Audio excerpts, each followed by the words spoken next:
एक विनती। गुरु अर्जन देव जी फरमाते हैं, ज्यूं जानो त्यों राख हर प्रभ तेरया।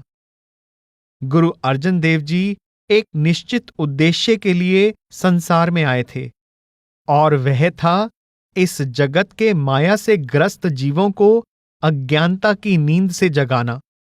इस उद्देश्य की पूर्ति के लिए उन्होंने जगह जगह जाकर अपना संदेश ही नहीं सुनाया, बल्कि वाणी की रचना भी की, ताकि उनका संदेश उन स्थानों पर भी पहुंचे जहां वे खुद नहीं जा सके और वह आने वाली पीढ़ियों का भी मार्गदर्शन करता रहे।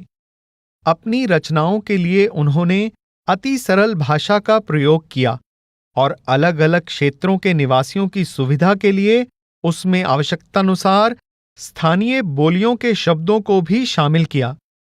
अलंकारों से सजी सुंदर शैली में उनकी वाणी पाठक और श्रोता के हृदय में सहज ही अपना स्थान बना लेती है। आपकी विद्वता निस्संदेह उच्च कोटि की थी और वह आपके विचारों और तर्कों को प्रामाणिक बनाने में सहायक सिद्ध हुई। गुरु साहिब की वाणी हमारे मन में यह बात अच्छी तरह बिठा देती है कि हमारे करने के योग्य केवल एक ही कार्य है और वह है नाम और शब्द के अभ्यास के रूप में संत सद्गुरु की अगुवाई में अपने सृजनहार की प्रेमपूर्ण भक्ति। अवर काज तेरे किते न काम, मिल साध संगत पज केवल नाम। प्रभु से मिलाने वाले अनहद शब्द का भेद केवल संत ही खोल सकते हैं और कोई नहीं। अनहद बाणी पूंजी, संतन हथ राखी कूंजी। ऊपर बताई गई साधना के साथ साथ हमें अपनी रोजमर्रा की जिंदगी में यह ध्यान रखना है कि हमारा मन और आत्मा कर्मों की मैल से दूर रहे। सो किछ कर जित मैल न लागै, हर कीर्तन में एह मन जागै।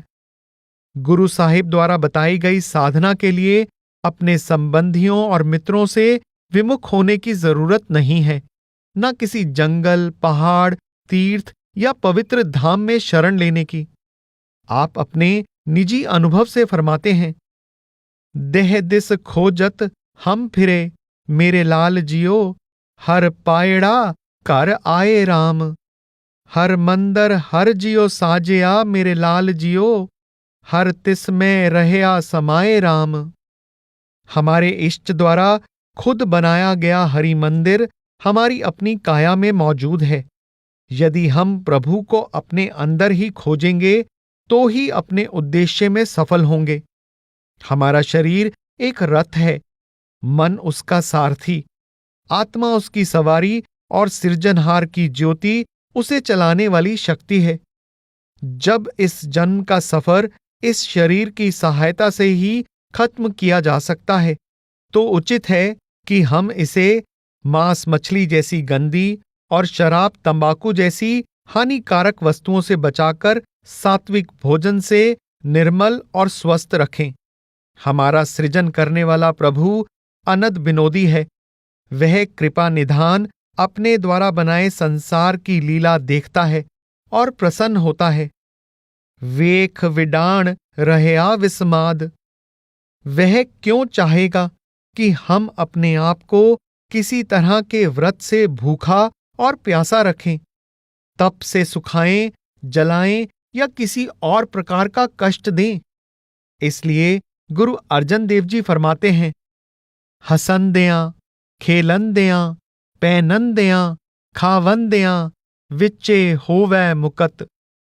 आप उपदेश देते हैं कि हमें खुश रहने के लिए किसी दूसरे को दुख नहीं देना चाहिए, अपना पेट भरने के लिए दूसरों का नुकसान नहीं करना चाहिए, क्योंकि प्रभु हर दिल में निवास करता है।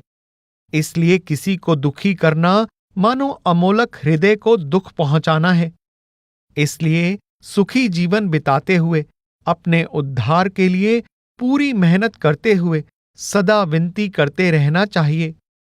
ज्यूं जानो त्यों राख हर प्रभ तेरया, केते गनो असंख अवगण मेरया।